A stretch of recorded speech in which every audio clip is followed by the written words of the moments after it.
内战，但是当台湾被分离出去，内战不可避免。这句话就是胡话。台湾被分离出去，人家台湾是中华民国在台湾已经成立了110年了，谁给你分裂了？台湾什么时候分离出去了？我就问你，这台湾是让人家大清朝割让给了日本了，但是二战以后日本战败了，那个中华民国又把台湾给收回来了。不光是台湾，台澎金马，台澎金马谁收来的？中华民国，跟共产党有关系吗？对不对？你共产党特别是中华人民共和国，你还没成立呢，你对不对？什么叫分裂出去？谁给你分裂了？不是台湾分裂独立，中华民国早就独立。那独立那国家叫中华民国，那是大清朝清国退位以后，人就成立了中华民国，而且大清朝占领的那些土地、矿山等等，人都100%的移交给了中华民国。对不对？怎么叫他分裂呢？谁分裂呀？我不是说毛泽东他就分裂。你在江西你就成立中华苏维埃共和国，当时我就跟学生说嘛，我说你成立一个大毛国，这叫改朝换代。你怎么成立中华苏维埃共和国？苏维埃是什么人？苏维埃是俄国人，谁搞分裂？毛泽东。这你都不知道，你对不对？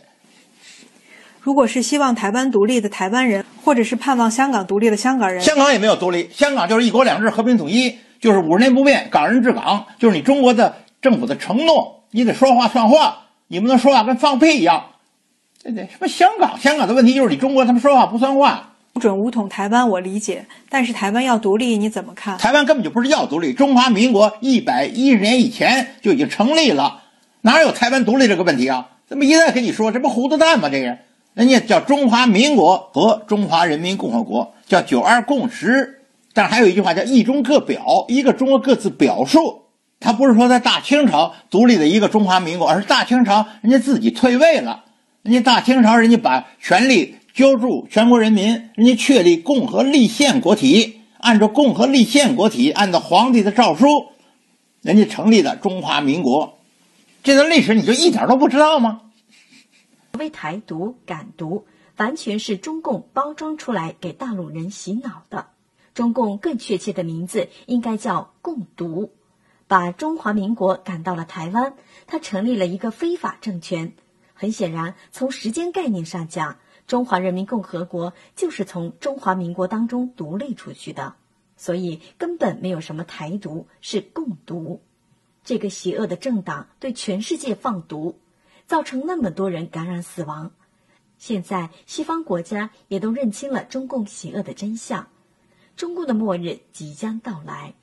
今后我们都会把中共成立非法政权这一天作为国殇日，因为中国71年统治大陆，造成了几千万人不幸死亡，而这个日子要让中国大陆的每一个人铭记心怀，永远记住共产主义的祸害。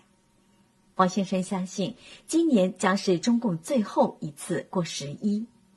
旅美中国独立学家戈壁东认为，中共声称台湾的所谓台独完全是一种邪教化的邪恶宣传，是无耻的谎言。它的本质就是仇视和消灭自由民主政权。台湾有中华民国的国号，中华民国结束满清外来的统治后，经清朝正式文书传承的中国合法政权，是一个曾经领导中国民众坚持14年抗击暴力的也是联合国的始创成员国，无论历史上还是法理上都是一个合法独立国家。中共只是一个依靠苏联外族力量武力占领中国，信奉外国邪恶教义的匪徒政权。中共占领中国后，既没有民选，也剥夺了中国人全部民权，是一个彻头彻尾的邪恶的非法政权。强盗赶走了主人，声称自己拥有家园全部权利，还要抢夺被逼走的主人的临时居住地，这就是历史的全部真相。理性的人应该直面事实真相，不被中共灌输的假话所左右，认清自己是炎黄子孙，不做中共信奉的马克思列宁主义的陪葬品，退出曾经因受骗而参加过的中共的党、团队、邪教组织，找回纯真的自我，才有一个美好的未来。